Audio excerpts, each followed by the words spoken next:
Desventuras em Série é uma série de 3 temporadas da Netflix que é acabada. E aí eu já tinha ouvido falar dessa história, mas eu nunca me interessei por ver essa série, eu nem sabia do que se tratava. Até que uma pessoa nos meus comentários de um vídeo meu falou que talvez eu gostasse dessa série, e essa pessoa nunca esteve tão correta na vida dela. Antes de começar o vídeo, eu gosto sempre de lembrar que esses são apenas os meus pensamentos e percepções sobre essa obra. Você não precisa concordar com tudo que eu falo, e se for pra falar alguma coisa nos comentários, por favor, faça isso com respeito.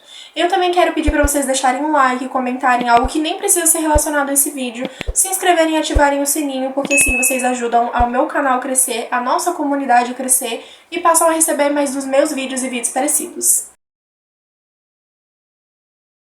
Essa série conta as aventuras ou desventuras de 3 irmãos chamados Violet, Klaus e Sunny Baudelaire. Eles são crianças, né? A mais velha, que é a Violet, tem 14 anos, se eu não me engano. E aí, logo no primeiro episódio, a gente tem a infelicidade de saber que seus pais morreram em um incêndio. E aí, por conta disso, eles vão ter que morar com um novo tutor, que vai ser o Conde Olaf. O Conde Olaf, ele é um ator medíocre, né? Ele é um péssimo ator, mas ele acha que ele é muito foda.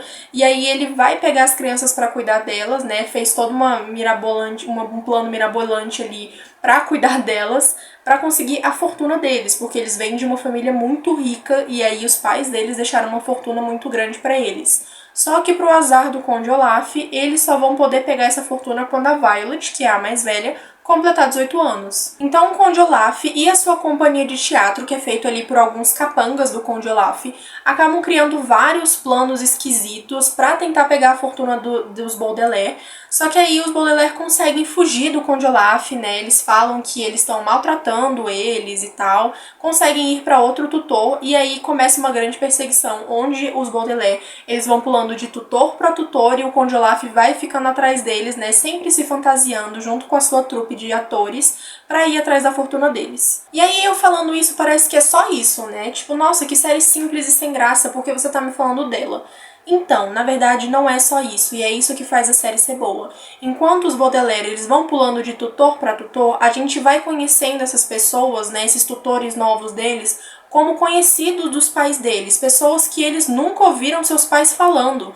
E aí eles acabam caindo num mistério muito maior, onde envolve uma organização secreta que eles nunca ouviram falar, que aparentemente os pais deles estão envolvidos, e que quando eles estão prestes a conseguir uma resposta, acontece alguma coisa e eles nunca conseguem saber o que realmente está acontecendo. E aí a gente percebe que, na verdade, os Baudelaire, apesar de terem azar também por todo o acontecimento de seus pais e das desventuras que eles estão sofrendo, eles também têm um pouquinho de sorte e ajuda das pessoas. Então, primeiramente, alguns avisos. Eu descobri que essa série, na verdade, é baseada em uma série de livros que é até um pouco antiga, e eu nunca tinha ouvido falar nela, e eu não sei de nada sobre esses livros. Existem os livros principais, existem alguns outros livros que meio que complementam com teorias para a história principal, mas eu não sei de absolutamente nada, não li nada, não vi nenhum vídeo sobre isso, então aqui eu estou falando inteiramente e apenas da série. E aí eu também acabei vendo que existe um filme sobre Desventuras em Série, lançado em 2004, que foi feito inclusive com o Jim Carrey, com o papel do Conde Olaf, e eu ainda quero assistir esse filme, mas eu só vou assistir depois que eu terminar o Desventuras em Série, porque eu não quero que isso influencie na minha opinião da série. Então aqui eu também não vou falar nada sobre o filme, porque eu não sei de nada sobre esse filme. E aí a gente começa o primeiro episódio com um narrador. O narrador, ele é um homem adulto que realmente aparece nos episódios, chamado Lemony Snicket. Ele é um cara que, ele, assim, parece estar investigando a história dos Baudelaire há muito tempo, desde o início. Então é ele que apresenta a gente pros Baudelaire, ele que fala sobre o incêndio, ele que vai apresentando cada episódio, ele aparece diversas vezes durante os episódios e tal, e ele realmente faz esse papel de narrador. E aí a gente vê que realmente ele tá investigando a história deles, mas a gente não consegue entender a ordem cronológica das coisas, se ele é um personagem que já existiu ali na trama em algum momento, só que ele era mais novo, ou se ele realmente é só um homem adulto aleatório, meio que vendo essa questão, se ele faz parte dessa organização que eu falei. E assim, além do Lemony Snicket, que também é um grande mistério, ele também fala sobre outra personagem que pra mim é muito misteriosa, chamada Beatrice. A Beatrice, ela aparentemente nunca apareceu na série, né? Igual eu falei, ela também pode ser uma pessoa que foi mais nova ali na série, nos episódios que a gente tá assistindo e a gente não sabe que era ela, ou então ela é só uma outra pessoa que nunca apareceu. Só que o Lemony sempre fala bastante dela. Em todo início de episódio tem um poema feito pra ela, né? Uma carta feita pra ela. E a gente entende que o Lemony, na verdade, a Beatriz era o grande amor do Lemony, só que ela não podia se casar com ele, recusou seu pedido de casamento porque ela sabia que ia morrer por conta de uma doença. E assim, eu não sei exatamente onde ela se encaixa na história até agora, porque a gente não tem resposta sobre isso até o final dessa primeira temporada.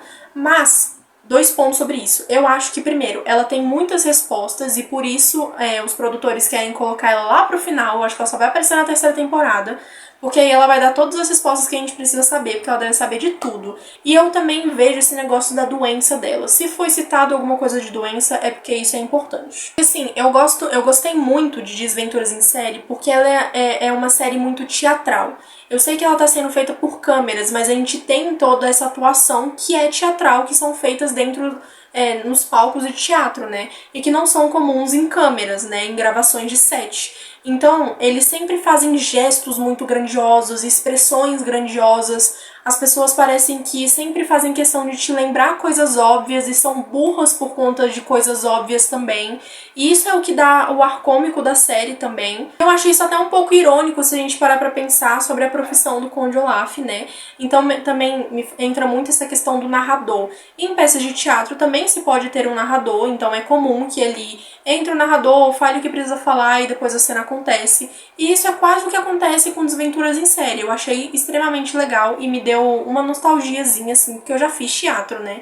Então eu fiquei, eu notei tudo isso e eu fiquei, nossa, que lindo, que maravilhoso. Eu nunca tinha visto uma série fazer isso antes. E assim, o que eu tô falando deles serem burros para as coisas óbvias? O Conde Olaf, ele é o Conde Olaf, ele é uma pessoa ali que você olha pra cara dele e você reconhece que é ele. Só que ele sempre se fantasia junto com a sua trupe de atores, né? E eles vão lá, se fantasiam de outros personagens, e aí eles eles falam de jeito diferente e tal, realmente atuando. Só que você consegue ver que são eles porque eles têm a mesma feição. Eles colocam perucas e roupas aleatórias e é isso.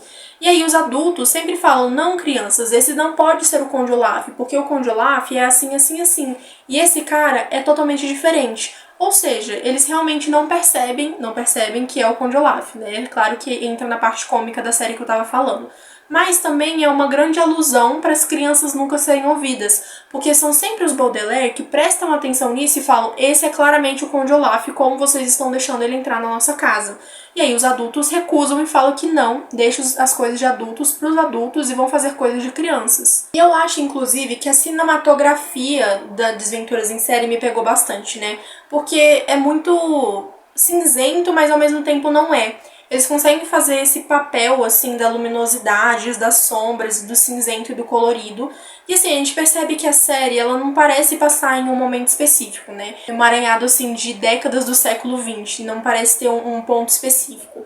E aí a gente vê que existem várias cenas onde eles estão num lugar cinzento, isso logo no primeiro episódio. Eles estão numa praia cinzenta, nublada, sem uma alma viva passando, e mesmo assim eles estão lá brincando, com roupas coloridas e sorrindo. Então eles conseguem fazer essa transição pra gente saber o que é bom e o que é ruim, o que é legal e o que é sem graça, e isso vale tanto pra personagem quanto pra lugar. E assim, desde o primeiro episódio, a série quer que a gente saiba que não é só sobre o incêndio dos pais do Baudelaire, né, do incêndio que matou eles. Ele quer que a gente saiba que existe alguma coisa esquisita nesse incêndio. Então, são sempre os personagens falando coisas óbvias. São os personagens chegando e falando assim, ah, então, é que seus pais acabaram de morrer num incêndio muito duvidoso. E aí, com o passar do tempo dos episódios, inclusive, a gente vai vendo que o Conde Olaf provavelmente é o maior suspeito ali de ter feito esse assassinato, digamos assim, porque ele é o que mais quer a fortuna dos Baudelaire. Mas além das falas óbvias, a gente também tem esse complemento das cenas. A gente tem o olho tatuado, né, o que parece ser um olho tatuado no tornozelo do Conde Olaf. A gente tem aquele livro das organizações secretas. A gente tem os ajudantes que ficam de longe, igual eu falei, que ajudam as crianças. E assim, a gente tem aqueles túneis que ligam vários lugares, né? O Lemony Snicket, ele começa a narração no primeiro episódio nesse lugar, e aí logo em seguida a gente vê que ele realmente tá no subsolo, porque depois ele sobe. Mas assim, parece que em cada final de episódio a gente volta pra esse mesmo lugar, E assim, eu achei interessante porque ele é um túnel que provavelmente foi feito por essa organização secreta e ele coliga vários lugares. Agora, quantos lugares, até onde ele vai, por que ele foi feito, são respostas que eu espero receber nas próximas temporadas. Só que eu também achei muito mais legal do que o personagem simplesmente aparecer no lugar sem explicação nenhuma, ou então a gente vê várias cenas deles correndo de carro, porque sinceramente, toda vez esses caras das organizações, né, igual eu falei, na verdade não só os caras da organização, mas todos os personagens, eles precisam ficar trocando de lugar, porque os Baudelaire trocam de lugar o tempo inteiro. É chato você ficar fazendo várias cenas de vários carros com várias pessoas diferentes. E essa série, ela é mais 12, né, até onde eu vi o livro é mais 10, então ela segue o livro. E aí, de certa forma, a gente não tem muita morte, sangue, coisas trágicas, a não ser as desventuras em séries e a onda de azar dos Baudelaire. E aí, por conta disso, a gente tem aquele aspecto teatral das mortes dos personagens também, porque elas nunca aparecem, mas elas acontecem bastante. A gente sabe que os personagens estão mortos, mas isso não aparece, e aí o episódio acaba seguindo sem muita comoção. E assim, os efeitos especiais, eles não são a melhor coisa do mundo, mas aí tem um ponto sobre isso. Vamos começar com a Sunny Baudelaire, que é um bebê. Ela também tem dentes muito duros e gosta de morder coisas duras, e aí ela tritura as coisas com o dente.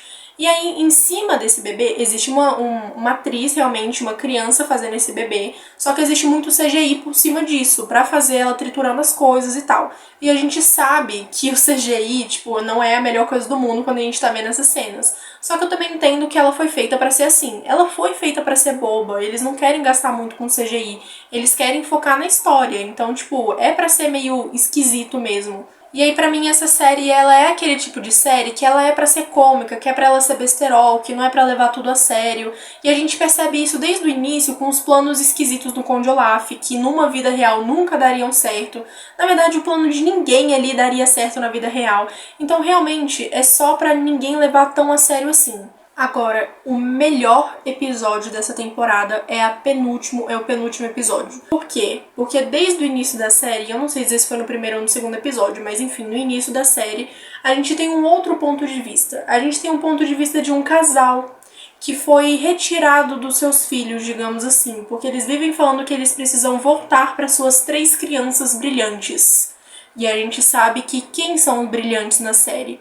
Os Baudelaire, porque cada um deles tem especificidades e habilidades, assim, que tornam eles meio gênios, né? E aí, por conta disso, a gente acredita que o quê? Eles são os pais dos Baudelaire. Eles foram sequestrados de alguma forma ou retirados da casa, e aí eles foram levados até uma prisão no Peru, e agora eles têm que voltar para suas 3 crianças. E a gente começa a entender desde o princípio que eles são os pais dos Baudelaire por muitos motivos. Porque assim, primeiro, eles ficam falando das crianças brilhantes, eles parecem brilhantes, porque assim, eles também têm umas habilidades que você fica, caramba, eles realmente são os pais dessas crianças, só pode ser isso. É genético. E aí a gente acaba acreditando que esse é o mistério da série, que na verdade os pais dos Baudelaire não morreram no incêndio, né? Eles conseguiram fugir ou foram sequestrados de alguma forma e foi tudo uma fraude, um incêndio. E aí, de repente, no penúltimo episódio, a gente tem a resposta de que eles não são os pais do Baudelaire. Eles são pais de outras 3 crianças que não tem nada a ver. E aí você fica, tipo assim, de boca aberta. Juro pra vocês que quando eu terminei de assistir esse episódio, quando essa cena aconteceu especificamente, eu pausei e fiquei encarando a tela de boca aberta por 5 minutos, porque eu não conseguia acreditar que eu fui feita de idiota durante todo esse momento. Porque assim, a série faz você acreditar dessa forma, porque eles mostram esse outro ponto de vista, e aí eles mostram fotos e mostram, tipo, coisas que esses pais estão coligados de alguma forma com esses tutores também, que a gente acredita que eles são os pais do Baudelaire. Se a gente parar pra pensar, a série nunca falou com todas as palavras que eles são os pais do Baudelaire. Eles só fizeram a gente acreditar nisso desde o início, e aí a gente como público simplesmente aceitou. E assim, a minha suposição pra segunda temporada é o que sobre essa família? Essa família vai ser importante pra segunda temporada. Eu sei que aconteceu um incêndio no final do último episódio, né? Só que eu acho que vão ter sobreviventes e aí eles vão ser importantes pra alguma coisa, porque essa família também está coligada com essa organização. E aí a gente tem uma informação importante também nessa última temporada. Igual eu falei desde o princípio de que a gente pensa que o Conde Olaf, ele é o principal suspeito pra ter feito o incêndio dos pais do Baudelaire, né? Ter matado eles, pra conseguir ficar com a sua fortuna. Mas nesse último episódio a gente vê o incêndio na casa dos Quagmire, que são aqueles pais e as crianças, né, que a gente foi feito de trouxa, basicamente, acreditando que eles tinham alguma ligação com os Baudelaire. E aí a gente vê que, na verdade, tem uma mão um pouco feminina, né? Tipo, com roupas e trajes femininos, que aparentemente fez o incêndio da mesma forma que fez o incêndio na casa dos Baudelaire. Então eu acho que ela provavelmente é a pessoa que fez o incêndio nas duas casas, e aí, por algum motivo, não sabemos dizer porquê, mas eu espero ter essa resposta até o final, assim, da série. Mas aí, se não tiver essa resposta também, a série ia ser uma bosta. Então, obrigatoriamente tem que ter. E a minha conclusão é que, óbvio, claramente, eu recomendo essa série pra qualquer pessoa. Só que eu também recomendo daquele jeito, né? Não leve tudo muito a sério, seja um pouco tranquilo ali na sua análise, porque ele é meio besterol e tal, e ele é feito pra ser assim. Mas eu também acho que é muito difícil da série me surpreender na segunda temporada. Porque, assim, pra você manter esse mesmo patamar, né, de mistério e de plot twist que eles fizeram, eu acho que é meio difícil. E obrigada a você que me recomendou essa série. Eu nunca estive tão intrigada assistindo alguma coisa.